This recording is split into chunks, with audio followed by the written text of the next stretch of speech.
feel like Kobe in the fourth quarter. This is the Dane Moore NBA podcast. We are brought to you by Prize Picks. Coming in Monday morning, it's June 23rd after the Oklahoma City Thunder won a ring last night. Obviously, this is a Minnesota Timberwolves podcast. So today we will be getting into some specifics of the Wolves offseason that officially starts today. You can start signing extensions today, Monday. I got Britt Robson here with me. But Britt, I do want to start with OKC. They are... I mean, their accomplishment is one thing, but they have officially, crowned themselves or cemented themselves as a mountain, in this Western Conference that now any team has to climb probably for years to come, which very much is a Minnesota Timberwolves topic. When you have sort of the heir apparent in Anthony Edwards at 23 years old, I was thinking about that last night. Like, this is probably the team that he's gonna need to get through. He might be John Stockton against Michael Jordan, or the Thunder are his Pistons or whatever, exactly. Right. But they are in the way. The Thunder are officially in the way. So I want to talk about them a little bit, but let's focus on the series a little bit. You and I don't think we've done a pod in almost a month. You've been out of town. We haven't even talked during the finals. I know you were traveling and stuff. What was your finals viewing experience, and how did you take it in? Well, what was crazy was I saw every game, and I saw like almost every minute of every game, except for I missed about a third of the second quarter, I think, in game 5. But I didn't see anything before or after that. So I mean, I was on vacation, and so with my family, and so I told my family I was carving out this time to watch these games, but that was it, Yeah. And so it was really interesting to just form your own opinions in a vacuum. And to some extent, I've caught up a little since I got back, but it's still, I wasn't molded by the talking heads or reading even smart people I like. So what I got out of it, I mean, first of all, I had an incredible amount of respect for the Pacers. I mean, God, what a great effort. That team overachieved so much, and they were so well coached. They were a worthy team for the Thunder. Really did have to win that series, even down at the end. I mean, when they cut it to 9 or something in the final 4 minutes of the fourth quarter, you're thinking, I mean, come on, man. But both teams, the similarities between both teams, this is what happens. You talk about dynasties and, teams come and go. You talk about trends and teams, trends come and go. But I have to think that the Thunder really do have more than any team I've thought of for a while, since the Warriors were really in their prime. They have the makings of a dynastic team. They have resources, and they have talent, and they have youth, and they have discipline. But the Pacers do too. The Pacers did their own version of kind of what the Thunder did in terms of just having really, really scrappy wings and being really opportunistic and going for points in transition and taking the three being a part of their game, but not having it be such an overwhelming part. I mean, I began to call it, the classic thing is 3 and D. This is like D and spree. I mean, you play D and then you get out, you go on sprees, and it's really fun basketball. I had so much fun watching it. It was one of the most pleasurable finals I've ever experienced.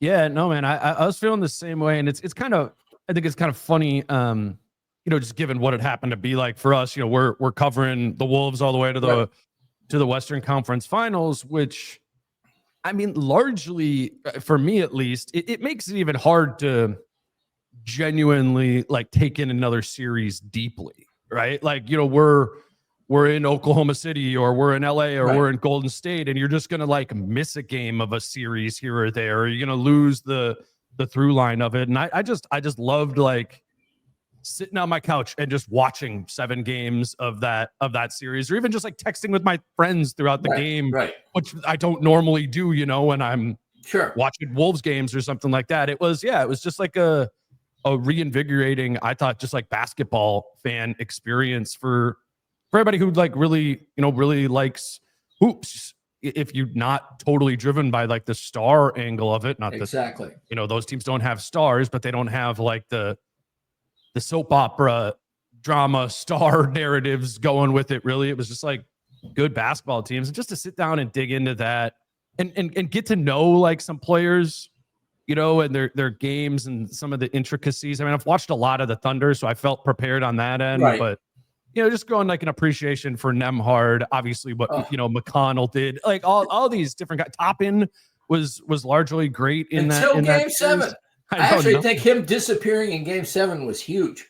Yeah, he might need Halliburton, which we should note. I mean, of everybody's probably leading their podcast with the sadness of that, and that was obviously a rough image. And I think we all kind of zoomed ourselves into Tyrese's brain of what that must feel like in that, that 30 seconds after it happens, and know what happened there. Well, if you remember, I think we were all in the media room in Golden State when Tatum did the same thing and had pretty much the same reaction, just never knowing he's not getting up, knowing when he gets up, it'll be with people on either side of him, and just being, and also kind of a similar situation, almost elimination game, very close to it. It meant the end of that team. And Achilles, that's just probably the most chilling word in basketball right now. If you do anything to your Achilles, you're gone for a year. And it, to me, shows you the gear of the playoffs that doesn't get reached otherwise. I mean, either that or it's just a phenomenal coincidence that two guys who really are called upon to lead their teams and are normally more blenders, but sometimes need to be more than that, and we're trying to be more than that, push themselves too far. And obviously Halliburton had lower leg injuries on both legs coming in, but you just have to think that part of it is just unbelievable intensity. I mean, the Wolves have steps to take to get to the level I saw in that finals, I will tell you. And I'm not sure they have the personnel right now to do it. I think they might in the second timeline, quite frankly, but I'm not sure they have it now. Well, I was just texting with somebody when I was my way over here this morning, and just kind of like somebody who covers whatever, Christian Clark, he covers the Dallas Mavericks. Yeah. And just kind of another team, all the Luka stuff aside, that is just built in a very different way with a different kind of slower, bigger type of personnel. And I was like, yeah, man, I feel the same way about the Wolves, like with, the Gobert and Conley element of it. Like what type of resistance do those type of teams that are bigger, more powerful, and slower provide to these teams like Oklahoma City and Indiana, who are just a different brand, a D and Spree? It is a different thing. And just having watched the Wolves attempt to impose their identity against that identity against the Thunder, makes you doubt, what this, version or concept. It doesn't mean it can't, but I think this is fair for us to question at this moment right now and to think about. Then I had the thought too. I was like, well, Gobert and Conley aren't on this team forever. And the second timeline, as we call it, of the Wolves does probably look more stylistically like what this Thunder team looks like, what this Pacers team look like, at least from a personnel standpoint. So these things all do need to be considered at, after every year, and where the league is moving. And stylistically, it's the same thing with the Warriors and the Rockets and stuff like that. You had to kind of adjust your shot diet, right, to be able to contend with, with that level of efficiency. And I think the Wolves absolutely need to be considering the Oklahoma City Thunder in what they do and how they build going forward, not just because they won the championship, but because they have every other indicator of youth, assets, what have you, that suggests that they'll be there again. not every year. I'm not saying they're going to rattle off like 4 or 5 straight championships. I think that would be naive. But to say that they are not going to be every single year in the mix sort of team would be equally naive. You need to be able to feel confident in if your aspirations are to win the championship, you need to feel confident that you have the personnel and style or whatever it is to either impose your different identity against them or be able to withstand what they have. And nobody in the NBA, the Wolves included this season, could handle what the Thunder were doling out. Right.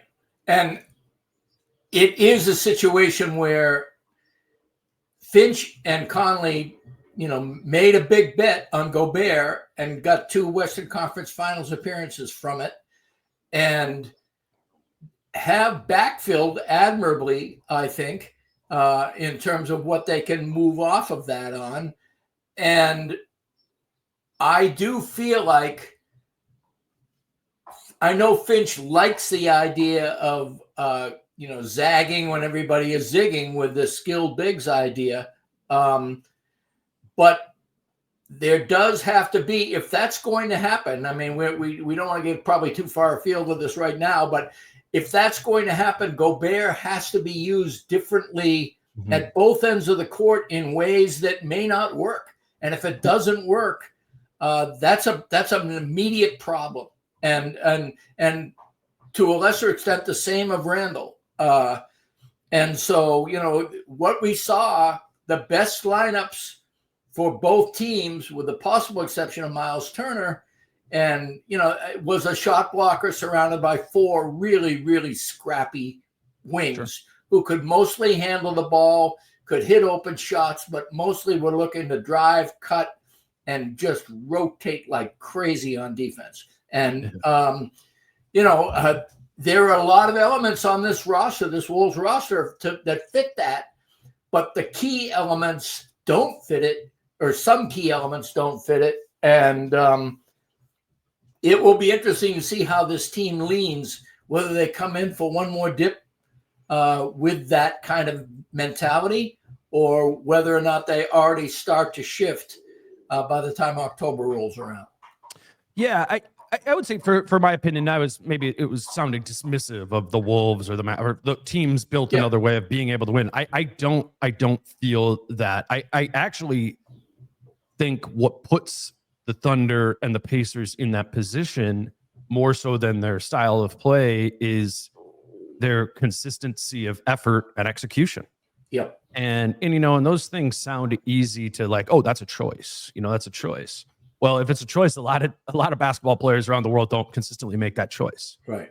And the Minnesota Timberwolves aren't absolved from that either. That was probably, I thought, one of the most interesting parts of Chris Finch's exit interview was basically hammering that home of like, we need to have better game plan execution. We need to stay focused for 48 minutes more to be able to compete. That's just right. And that is the other part, a significant part of this Tim Connelly character mantra.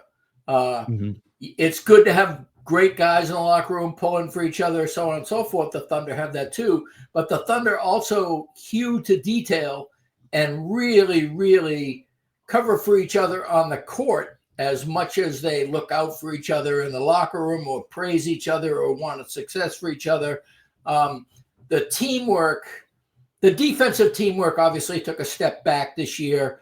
And a lot of that sure was familiarity and transition of personnel, but some of it simply was also an aging of Mike Conley. But, we can't, I go down the road. Ant needs to be a lot more like Shea this next year in terms of defense. Shea is in the right place at the right time a lot. And Shea was getting, when they went really small and Indiana was trying to get the ball to Turner a lot or another big, Shea was the guy fronting and battling down there. And that's just what they do. That's what OKC does. Next man, not next man up, but next man in the rotation is there, regardless of what the rotation leads to. I have two more Oklahoma City related questions that I think do tie into this idea of them being a mountain in the West. You know, everybody's really crowning this team and, you know, look out next 5 years and all that stuff. And it's typically, you know, naive, and we don't have to look further than Boston last year or you know, Denver a couple years. That these things and 7 champs in 7 years, right? Yeah, right. Yeah, there's all that. So I was just thinking, like, okay, there's 4 more years left of the 20s. By 2029, 4 more seasons. How many more championships do the Thunder win? If I set the line at 1.5, would you say more than 1.5 in the next 4 years championships for them? Well, there's a lot of recency bias here, but I would. Yeah. I mean, but just because I think Sam Presti is really good at what he does.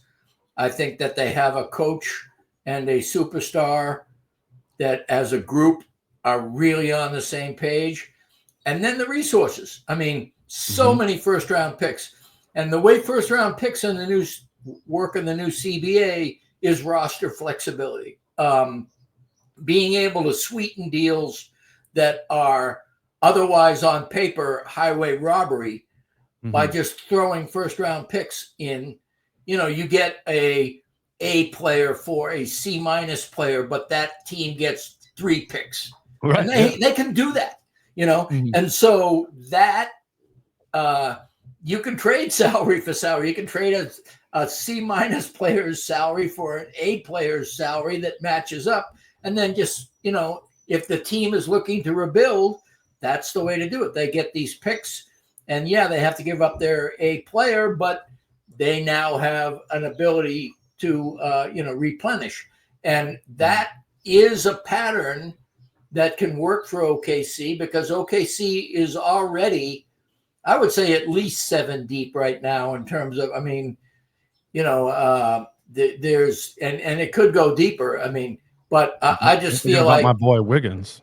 I know you always love Wiggins, and I do think that, you know, Wiggins got paid too, didn't he? I mean, didn't Wiggins? Isn't he getting like 15 or 20 or something? He's getting 9. He was on. Okay. I mean, they did so much crafty stuff. Like, it was the same thing with him and Isaiah Joe, where they had like non-guaranteed minimums, and they got him to. They let go of the minimum and then signed him for really cheap deals. I think Wiggins is like $8 million a year for the next like 4 or 5 years, something like that. Yeah, it's like they've just been playing the nerdy game. But there again, that can be trade sweeteners, you know. And you know, because I don't think, to be honest with you, I think that they can do better than Wiggins and Joe, you know, at the bottom of their bench, you know. I mean, that's what's crazy. And so, you know, they've already got that kid, you know, 22, just a bulldog, you know. I mean, he's like 23 years old, and he's the number 22. I can't remember. Oh, Cason Wallace. Cason Wallace, thanks. I think he's younger than that, man. Yeah. Yeah, he is. I mean, he's just, and that's what an asset that guy is out of nowhere, kind of, you know. I mean, I'm not sure everybody went, oh, Cason Wallace when he got drafted. Maybe they did, but today's show was brought to you by Adriana Lonick at Coldwell Banker Realty. And if it is time for you to buy or sell your home, please do reach out to Adriana Lonick at Coldwell Banker Realty to help you with that process. All you need to do is go to thedancingrealtor.com or call or text her at 715-304-9920 to book a free strategy session. You book a free strategy session. You and others who sign up for that will be entered to win a set of free Wolves tickets to a game next season.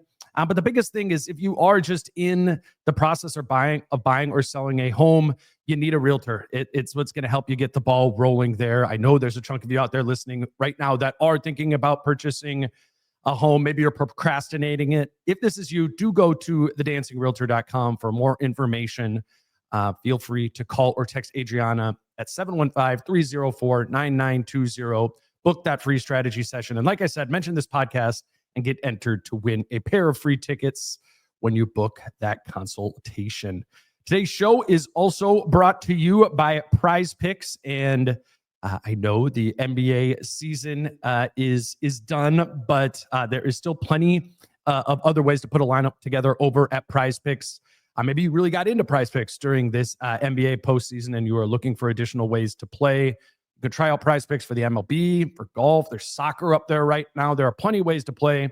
But a main thing up there right now is the WNBA. They have a Caitlin Clark free square up for Indiana's game on Tuesday night against Seattle. If she scores 1 point, that square hits.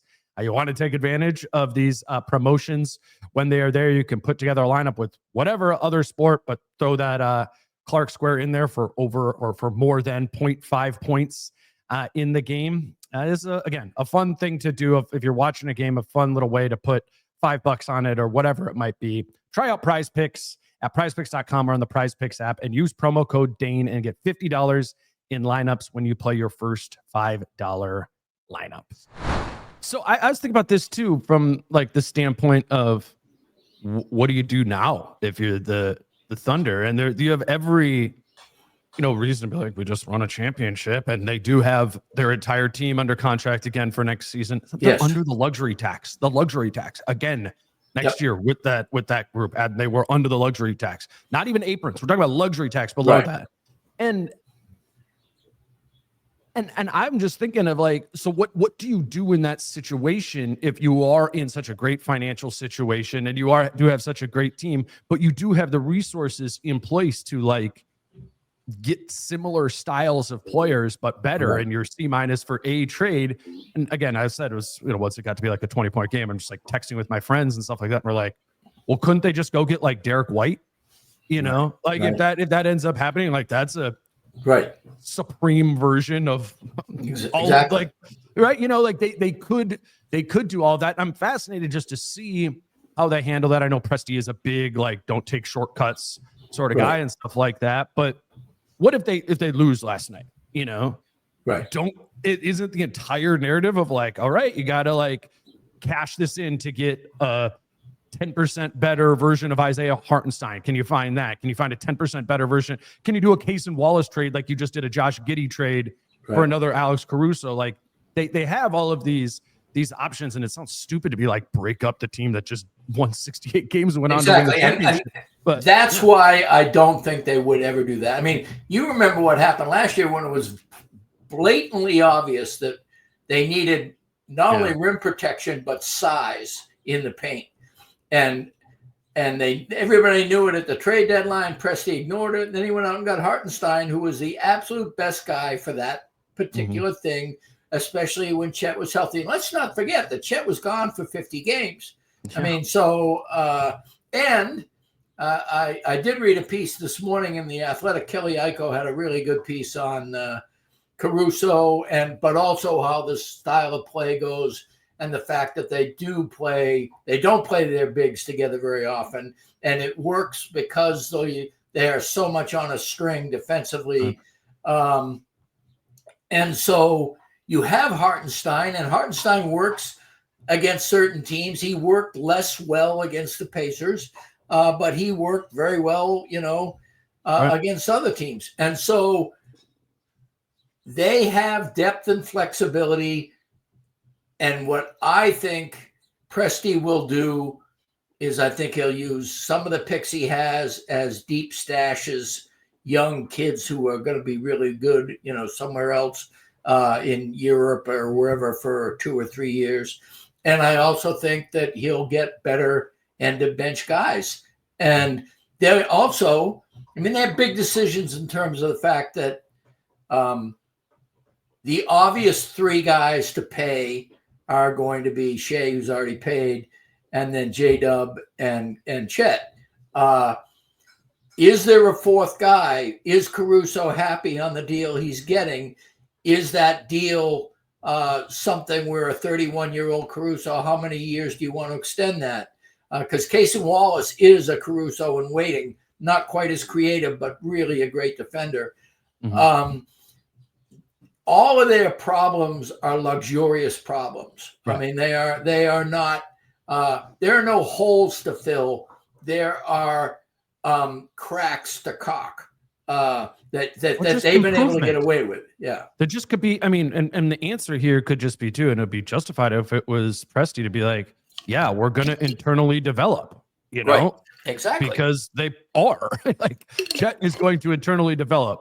J-Dub is going to internally develop because they're both 23 years old. Except, in 2 or 3 years, that's when the pay escalates. And so that's why the development can't just be the current core. Right. The development has to be, you have to decide not only on the 3 guys you're paying or the 4 guys you're paying, but the 3 or 4 guys that you want to step in. And they have the luxury of making those roles really well defined and really move them along at that pace. And if they don't get it, as I just got through saying, as you know as well, they just go out and get somebody else, use some of their draft capital to go get something else. It's a remarkable situation. And the CBA, as bad as it worked for a team like the Wolves that had Cat and Gobert at the time it happened, Presti, it worked perfectly for Dream, yeah. Right. It's almost like he knew. I feel like he might have.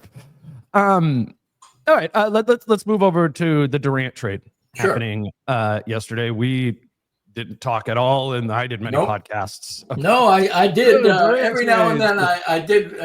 I would look on Twitter and I saw that Durant was dominating all things Wolves and said, I'm glad I'm not there. So, you know me, I've been a skeptic of super teams in general, but big swings on aging players that are clearly on the downside of their career. I know that he's playing at an extremely high level right now, but I also know that hasn't translated into significant wins, and that he's also, you have to say, de facto injury prone at the age of 37 with his injury history and the minutes that he's played in the league and the way that basketball is being played now.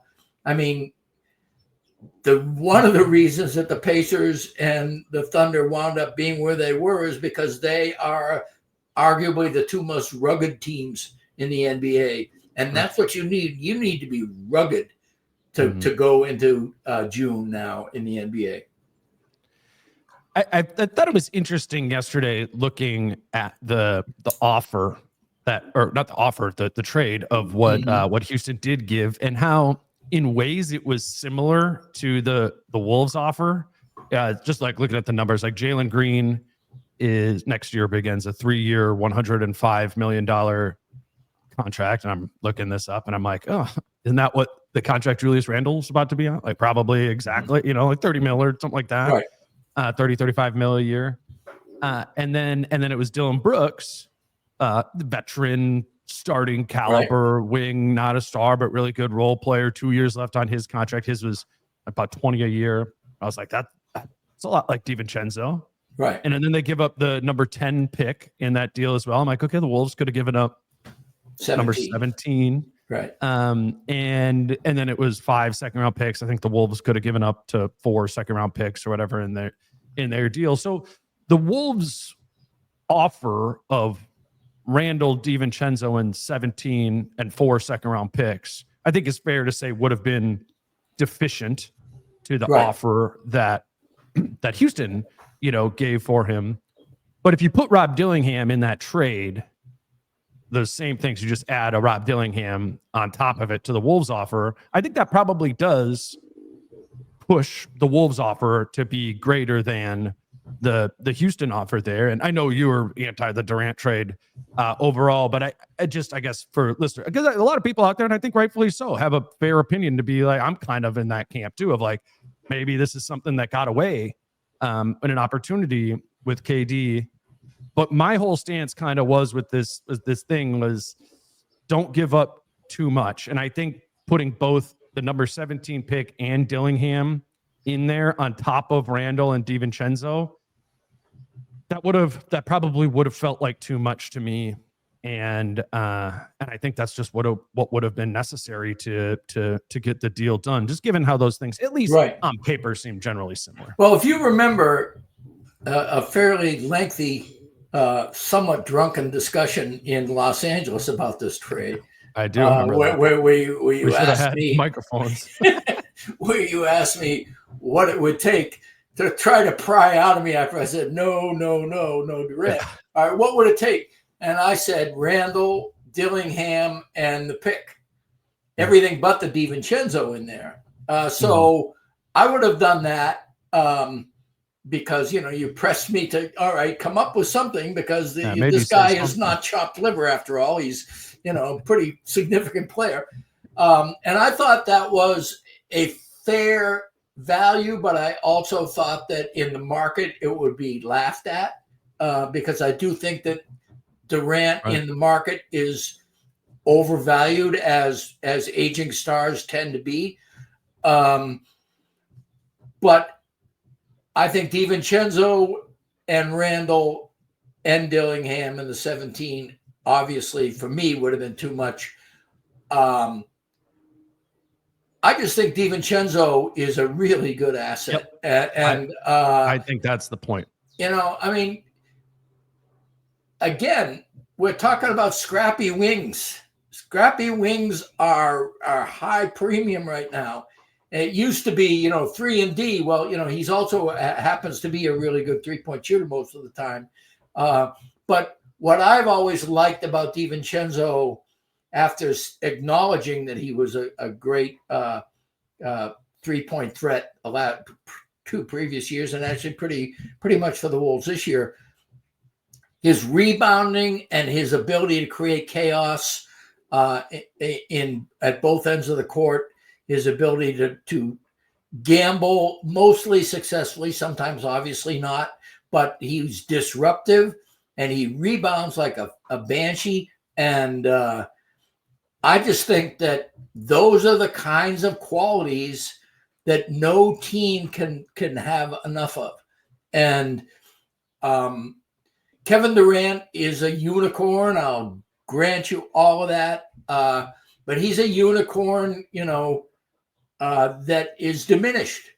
And he didn't want to come here. I mean, for the answers of the why that Wolves deal didn't get made, I would say the biggest one probably is that Durant said, I'm not going to go there. Because even if I do win it, it's kind of a Golden State thing all over again. Ant is the guy. Gobert is the rock on defense. I'm the frosting on the cake here. Right. And I think KD wants, if he goes to Houston, on the other hand, a team that needs exactly what he can provide, he's much more integral to the process. I mean, yes, Van Vliet has won a ring and is a great veteran, but he's no Steph Curry. And Sengun is a marvelous piece, but all the rest of the roster, aside from Van Vliet now, especially that Brooks is gone, is in dire need of somebody who can be a steady shot maker and a inspirational leader. I mean, it's a good fit for KD, and I understand why he wanted to go there. I do think, I tweeted out yesterday that I thought it was fair value for KD. I would have made one wrinkle. I would have asked for Eason instead of Brooks, simply for the youth factor. You're getting a scrappy guy. Get a scrappy guy in his 20s instead of in his 30s. I think if they'd held fast, Houston would have blinked there and given up Eason. But other than that, maybe a money issue then, but yeah, I get what you're saying. Oh yeah, that's right. I always forget about this. Right? Yeah, you're right. It is a money issue, but maybe figure out a way to get in a guy. I want to say on DiVincenzo too, and when I was kind of running through that, I was equating him with Dylan Brooks, and as an asset, that's not true. I mean, he makes half as much money as Brooks for. Arguably a better player, in my opinion. Right. So that's a bigger. I mean, Jason and I, we did a fun episode last week, I think, where we just went through and we ranked the Timberwolves assets, of what they could be traded for, and obviously it was Ant number one. I had Jaden, second with a lot of years left on it, but Jace had Dante as the the number 2 asset, even ahead of Jaden when we were doing that, and so maybe that makes it wrong for me to say, oh, they would have needed to have Dillingham to get in there. Or conversely, maybe it says that DiVincenzo's this value that we give DiVincenzo all the time of, oh, if you wanted to trade him, he could get you numerous first-round picks. Right. I don't know. Maybe that's not true. And who even knows how the negotiation went? Yeah. Maybe they weren't even willing to put Dante in it, Also,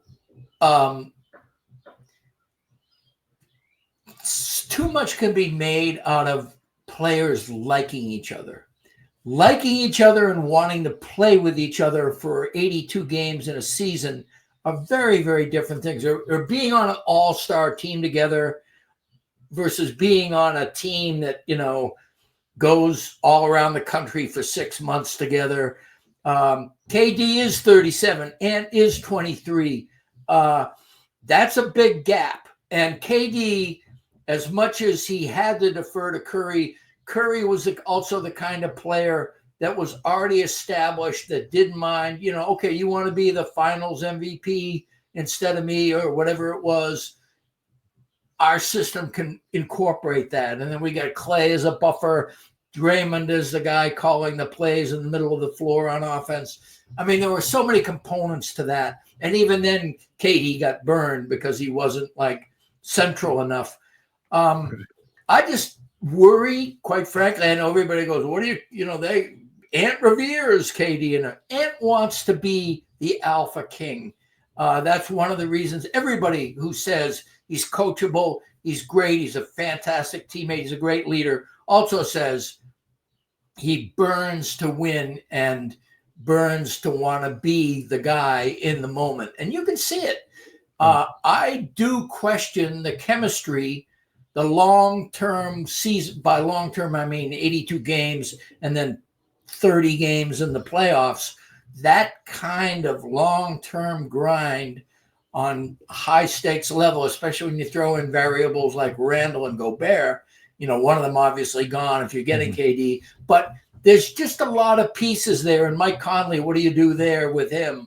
And it was messy. It was messy. And I get the allure. It's a really, really gorgeous bauble to look at on your roster.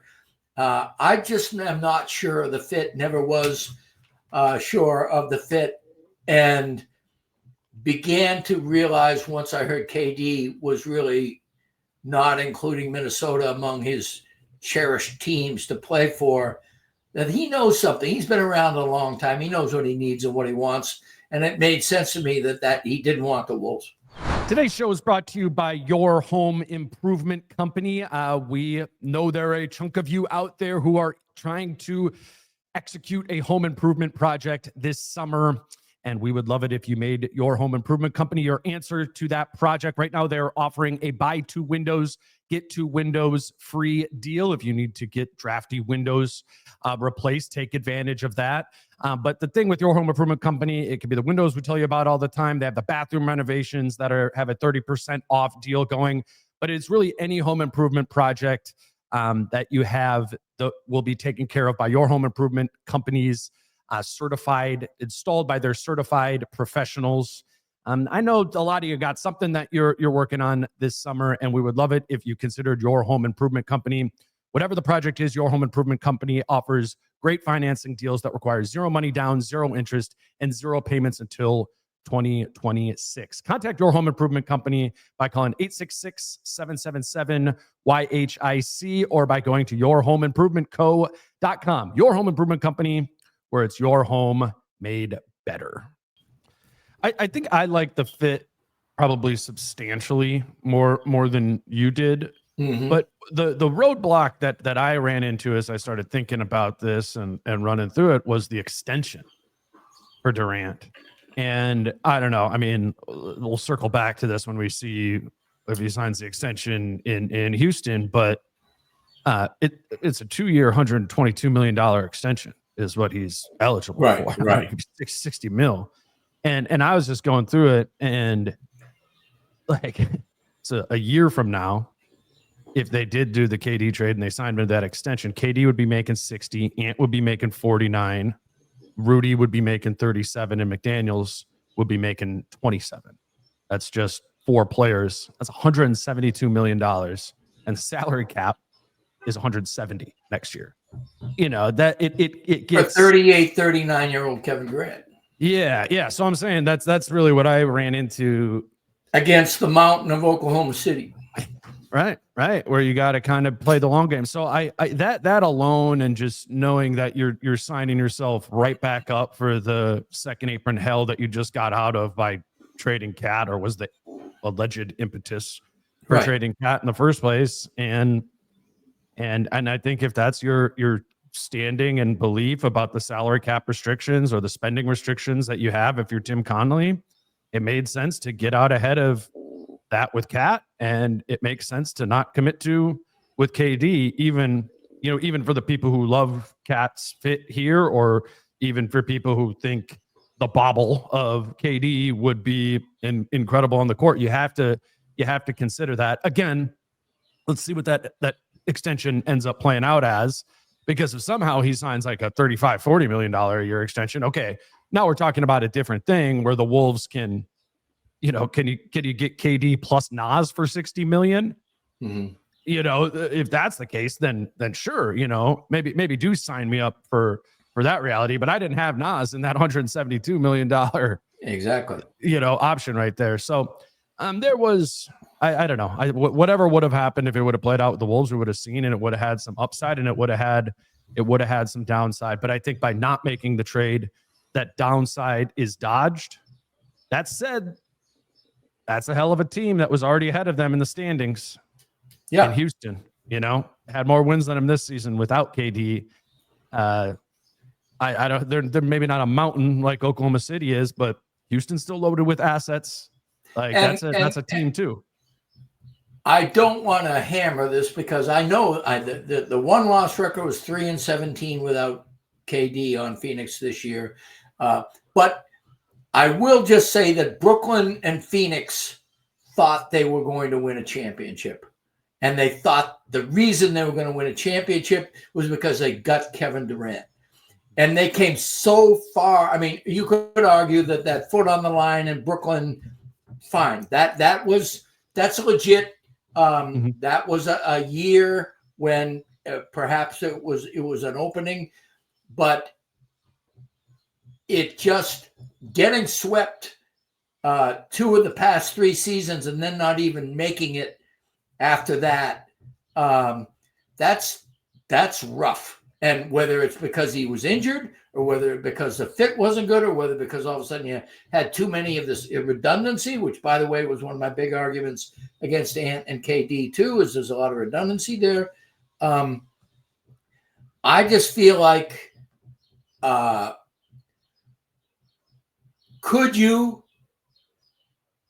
get a ring out of that if all the pieces align? Absolutely. If Durant managed to turn back the clock for one more vintage season, and Ant was accommodating, and also they all smelled a ring. They said this, Gobert was used right. If all the pieces fit together, sure, it could have happened. I think the odds of that are a lot less than most people do, I think. Sure.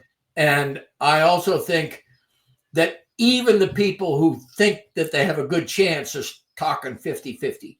And 50-50, the 50% that you don't do it, that you don't make your goal, carries with it exactly the kind of thing that Tim Connolly has stated since he came here that he wants to avoid. And that is quick success followed by a tumble. This franchise cannot afford a tumble for at least another 2 or 3 years. They need to establish about a 6 or 7 year run of being a very well-run organization that doesn't take shortcuts and makes it deep into the playoffs, or at the very least, even on an off year, makes it into the playoffs. That's what being a well-run organization is. Aside from the Kevin Garnett prime, that hasn't happened in light years for this team ever. They haven't sniffed it come close. We're in the middle of it right now, and going out and trying to grab a guy like Kevin Durant, the risk reward on that to me is way too much risk for the chance of reward being a little bit even optimistically 50-50. Well, and the risk ended up being greater than anticipated. If it was a cheaper deal to get it, there was some, again, like our drunk conversation in LA, there is some decision to trade for Kevin Durant that makes sense. for every team, right? You know, if the price is low enough, it's not a piece. It's not like you don't want that piece on your team, but the price was what it was, deemed out of their price range. I think with a line of logic there for sure. And they didn't take the shortcut. So now they're on this path. They're on this path that we were talking about during the season about Naz Reid, Nickeil Alexander-Walker, and Julius Randle being free agents. And now they got to navigate that path. That aren't shortcuts or anything involved. It's just it's the things you do need to navigate because you have been a really good and expensive team for 3 seasons. Now you got to, pay the bill or convince the guys to stay. And we're going to start figuring out exactly what that looks like, what this market that is going to be very odd is going to look like, with only the Brooklyn Nets having salary cap space, which meaning they are the only team that can really get these guys for more than the $14 million mid-level exception. So, it's going to be tricky for those guys to get their money. The Wolves and Conley and ownership are going to have to be a little bit ruthless with that. And if the market craters for Naz, Nickeil, and Julius, you need to take advantage of that, because there is a world here where if the market does crater, the Wolves can take advantage of that. Yes. And I wasn't really keen to this during the season when they were talking about it, because I thought there was no world in which both Naz Reid and Julius Randle opted into their player options. But that world exists now. If you do get Julius to opt into that and then give his $31 million and give him an extension on top of that, you lock him in for 31 for next season, and now you're moving in the right direction to retain all 3. If Naz also opts into his $15 million player option and takes an extension on top of that for, I think it'd be $94 million for 4 more years. If Julius and Naz both opt in at those numbers and extend off of it, you probably can retain Nickeil as well, all while staying under the second apron. Now, I don't know. My whole thing has been, I highly doubt you can tic-tac-toe all 3 of those things together while staying under the second apron. But I think that's where this process starts now, and I'm sure it's already underway. Like, I get a picture of Tim Conley texted to me from people all the time, and he's with Naz Reid at Cove and Wayzata, or he's there with Julius Randle last week. And that process is, officially begins today, is when you can start negotiating. But yeah, man, that's the proposition for this team. That's the first step of the offseason, is navigating those 3 free agencies and seeing where you go from there. Well, and I will say Julius Randle taking 31 and Naz Reid taking 15, I think are very, very different things. If Naz Reid takes $15 million, I don't understand it. Mm-hmm. Naz Reid, his Achilles could be next. This guy needs, that's a thing. I mean, that's the age range. He's in that age range of the Tatum, Halliburton, and he's not getting paid. Julius Randle has been getting paid. And Julius Randle, yes, he had a great year last year. If we're looking at the future of this team, Naz Reid is more important to that second timeline. And, does Naz Reid have to do I think he has to get a lot better. First of all, he has to have a better defined role coming into the offseason, so he knows what is expected of him and that it's a realistic expectation, whether it's a center, a 4, a 3, whatever. And then he has to prove on a big stage that he is capable of being a two-way player, not a sieve on defense as he was occasionally in the postseason, and not somebody who occasionally disappears on offense, which he was. He can't afford to do that, but he has shown enough in the regular season to clearly be worth more than 15, even in this boa constrictor environment of the CBA. Fair. I think that, what you would have to do is have Randle take a Rudy type thing, discount the player option, and get him for 3 years, and then use that discounted money to boost Nas for his 3-year extension. I would say both of them. So the numbers on that for so let's say, Julius does what you just said, and rather than starting at 31, starts at 28 or something like that. Right. What Nas can do if he opts out extension wise is he can sign a 4-year, $87 million contract, and it would start at $19 million next season. See, that almost fits perfectly. And that even seems lower than the number we were talking about. And it's a guaranteed 4 years. That's the thing that it'll put Nas the player option at the end of it if you want, whatever. Yeah. And he'd still be 30 years old at the end of it, 29 years old. Yeah. So again, that's the kind of thing. It's a restrictive environment, and Nas has had to shorten his expectations. And I don't really know, quite frankly. You obviously know a lot more about this than I do. But $87 million for 4 years of Nas Reid, provided that you build in upside, which I think he has. And I think if the expectations and the communication on his role were better conveyed and the circumstances didn't warrant a shift, and if attention is significantly paid to how he can become a better defender, aside from being next to Rudy Gobert, who he seems to work wonders with on defense. But and that's another thing, quite frankly, in his favor, is that if you're going to keep Rudy around, position, he might just be a power forward. He might just be a power forward. That might be just the position that Nas Reid to play the best next defense to Rudy Gobert, right? Yeah, or another 5. Right. Or he might work himself into being, a guy who you have as a small ball 5, the way they worked it. When they had Jaden at the 4. Now that team went 5-8, I think, in the 13 games that happened.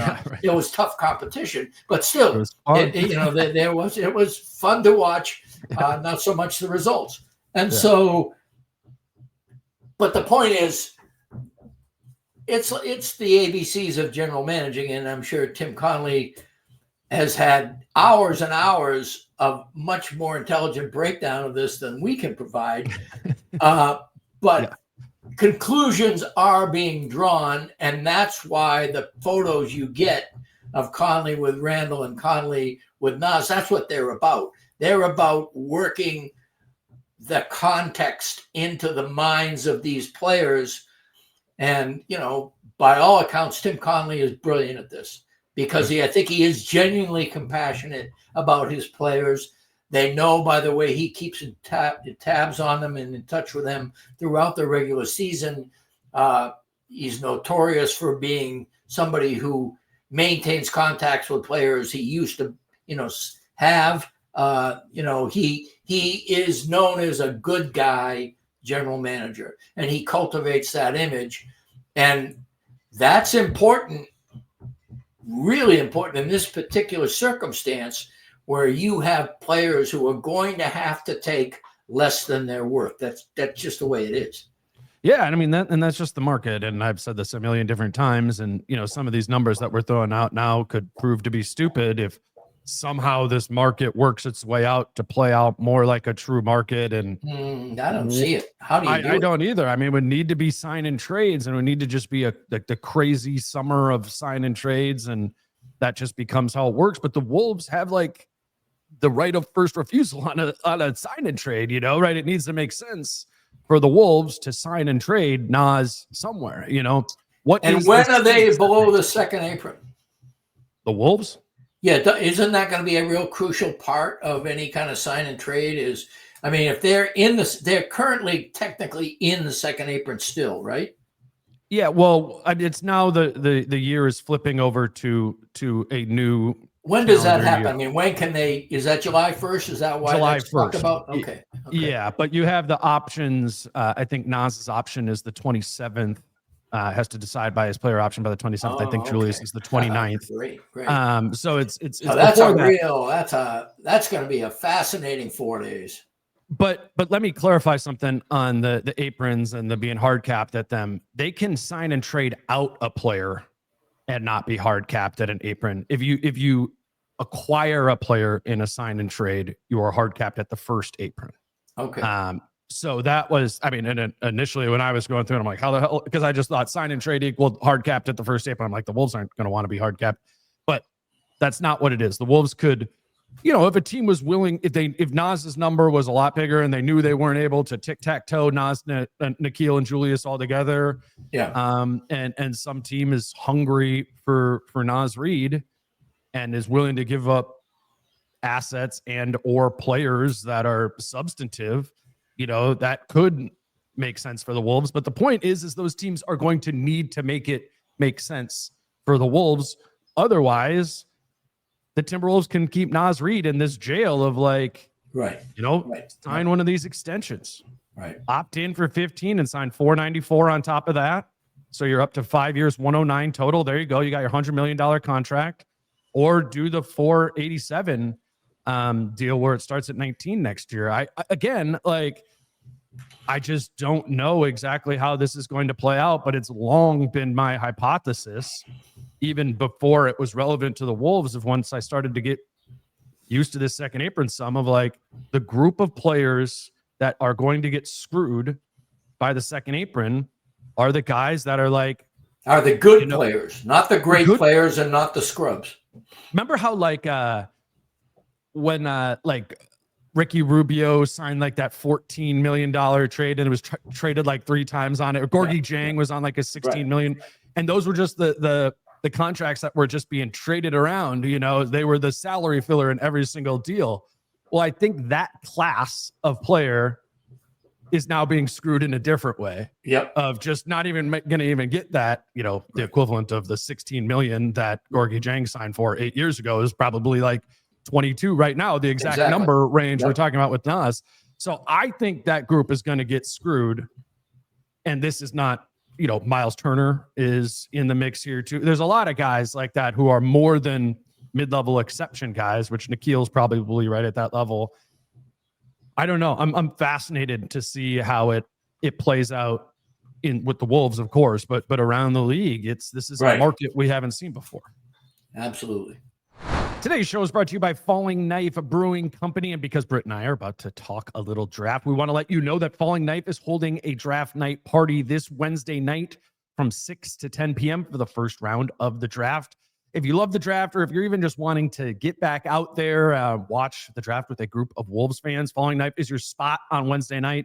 The draft will be on their projection screens there, playing through the speakers. Draft starts at 7 p.m., but the party will begin at 6 with a live podcast recording on site from the Crunch Wears No Pants podcast crew. Again, that starts at 6 p.m. They'll go from 6 to 7 o'clock until the draft gets going. Again, this Wednesday night, head out to Falling Knife, take in the draft, take in the Crunch Wears No Pants pod before the draft begins at Falling Knife Brewing Company in Northeast Minneapolis, June 25th from 6 to 10 p.m. at Falling Knife Brewing Company in Northeast Minneapolis. You want to talk about the draft a little bit? I do. When you told me that's what you wanted to talk to me about yesterday, I actually did a little work. Oh yeah, that's probably a little more than I've done.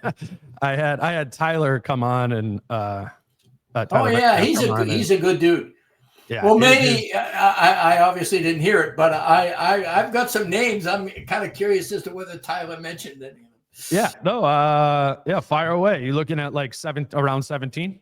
Yeah. Well, 17 first. I mean, and to me, the obvious one there is Walter Clayton Jr. because members of the Wolves front office really like that Florida team, and Clayton Jr. fits a need.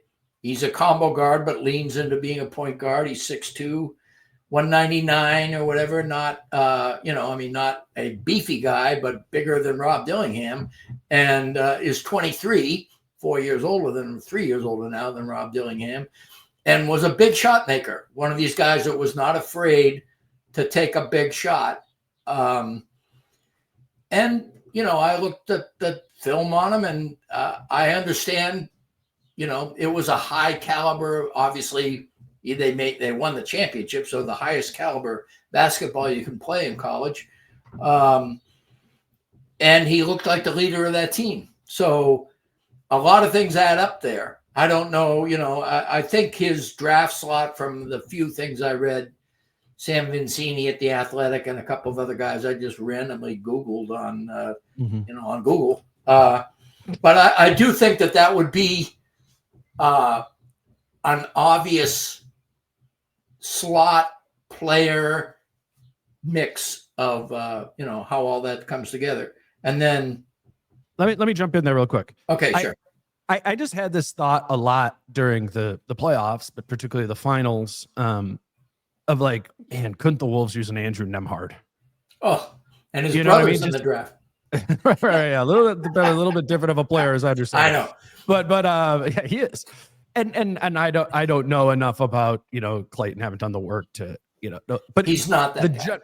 Right. But the general idea of a guy who can put it down and create for themselves when you get stuck there. He is that guy on offense. I don't think he can be that guy on defense. Yes, I mean, yes. And that's the thing. I mean, Nembhard, man, holy shit, that guy. I mean, he is one of those guys that I'm going to follow you. Maybe they'll call it, maybe they won't. And I'm going to do it often enough in the midst of also playing really, really great defense where I don't follow you, that it's, I mean, he bothered the hell out of the best, arguably. I mean, I would still say Jokic is the MVP, but clearly the most celebrated player in the NBA this season, and for many justifiable reasons. He made life difficult for him, and it got to the point where Carlisle, who used a lot of different combinations on SGA, when the games really started to matter, Nembhard increasingly became the guy. And absolutely, that guy is worth his weight. I mean, I remember when I first saw the Pacers team, and they had some bigger names on their roster, and I see it was Nembhard and a couple of other guys. The guy you loved in the draft, Neesmith, for his shooting. He turns out he's a great defender. But those two guys in particular, a pair of bookend wings that just wreak havoc. I agree. Yeah, if the Wolves could get somebody like that at 17, sign me up. And there are a couple of people. Yeah, go ahead. Nick Clifford, maybe one of those guys. He's hard-nosed. He's 6'5". He's 23 and a half years old, Colorado State.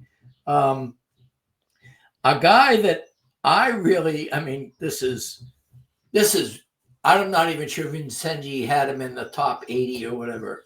This would be a 31 pick, or maybe a Naz Reid, a Gupta special guy. But there's a guy I just happened to trip over tape on or film on or whatever that I really liked. It was his name is Javon Small. He's 6'1", 190. He's 22 and a half years old. He's a guard for West Virginia. And that guy is a baller, man. He works really, really hard. He's like Nick Clifford, although obviously not as big and probably not as talented, judging by, where they're ranked and everything. But when I saw what he could do, I mean, I just thought he was a guy I would not mind seeing that guy get developed by the Wolves. And he's already 23 and a half, but I think he could be a guy that fits that whole 3 and spree idea. It's what, have you looked at Sorber at all? Thomas Sorber? He's a big though. Are you thinking about a mobile big like? I don't know. I mean, that's the part, again, not having done the work on watching Sorber, just having read and stuff like that. I do just wonder about the idea of bringing in a big in general. And obviously it makes more sense if you lose one of Reid or Randle in free agency this offseason, you have a greater need there. Right.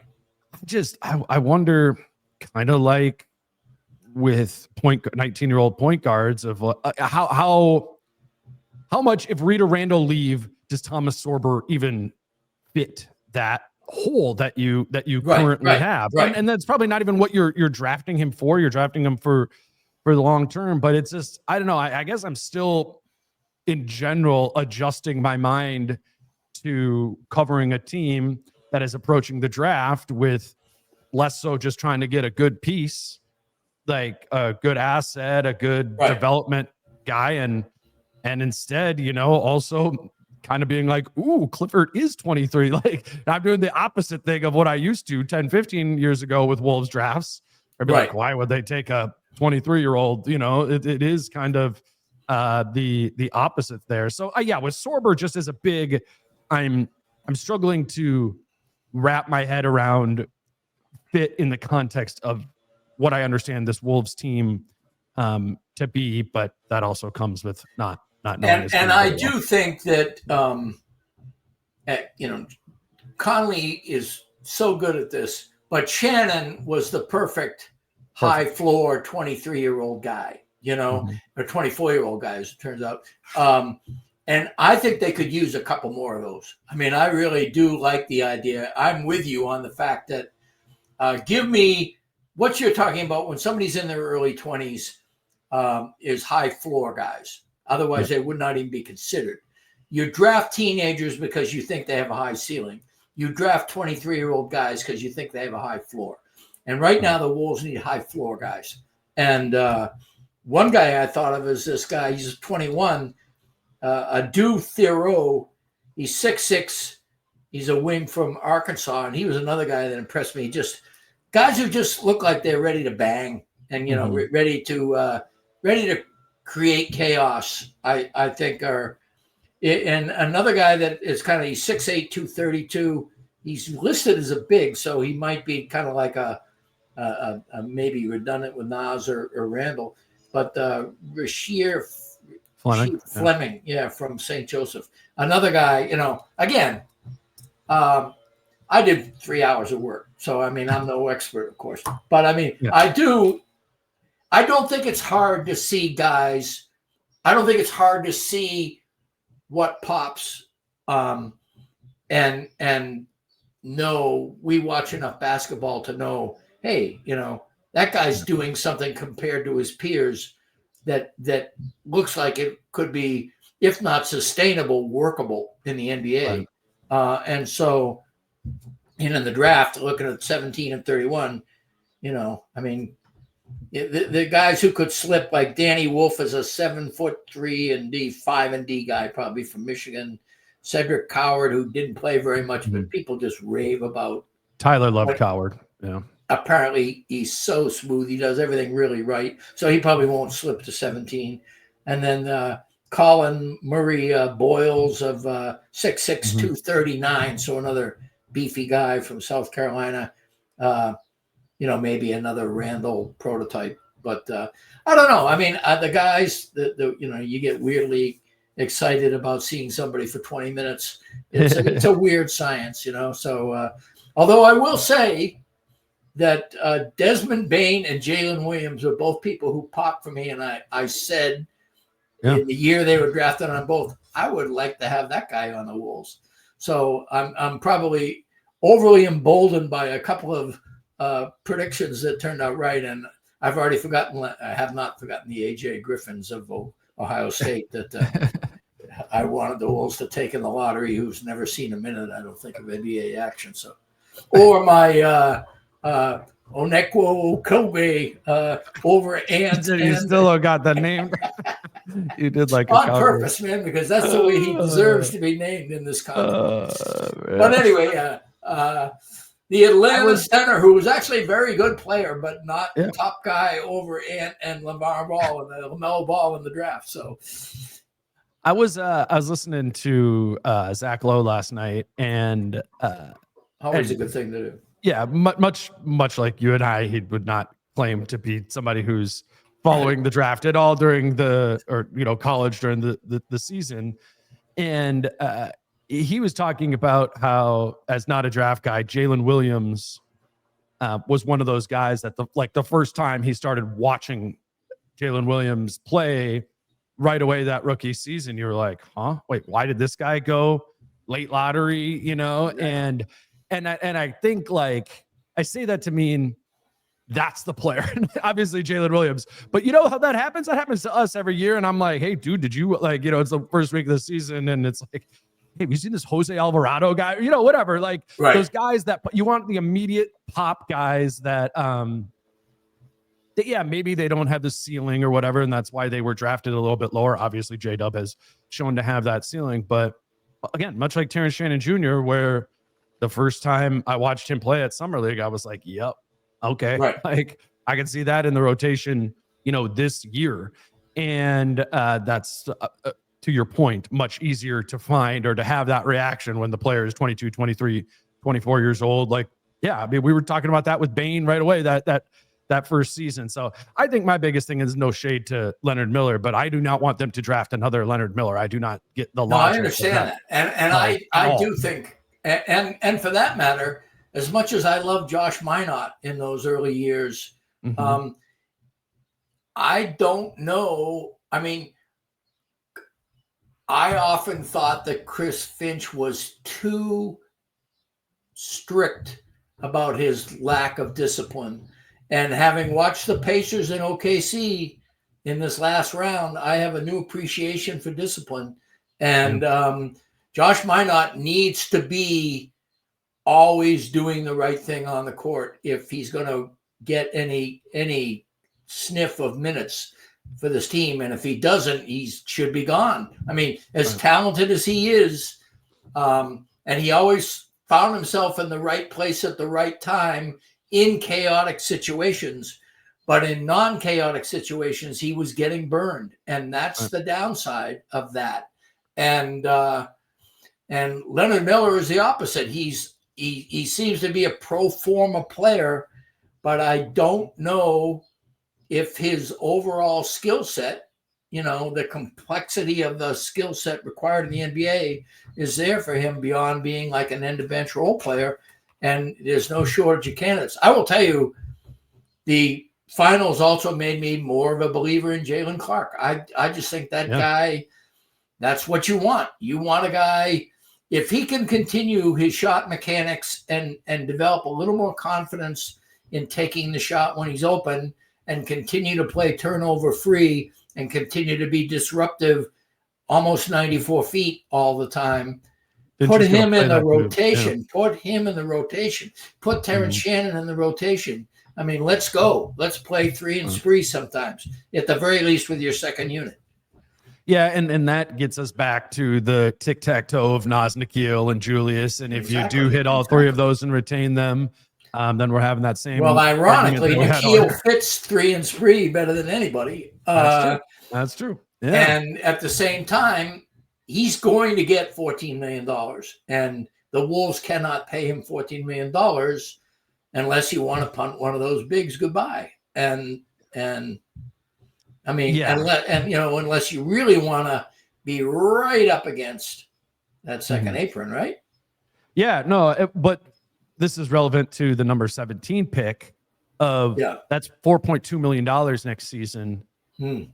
Is what that player would be making, which is obviously you'd love a player on a rookie contract, but you don't like adding $4.2 million. Right. Yeah. When you're right there. So, I mean, I was thinking the Pacers and the Pelican, like the Pacers traded, I think they're at 23 and they traded that 23 for the Pelicans 26 pick. And I was like, I would, if I'm the Wolves and that $4.2 million is the difference in being able to keep all 3 of Naz, Nikhil, and Julius, then would I trade the number 17 pick for a lottery protected first in the future? Yeah, I think I would. I think that, especially if you threw a 31 in. Well, or I'm saying you just can keep 31. But I'm saying 17 and 31. I know it's good for salary, but I'm also talking about the fact that I would argue,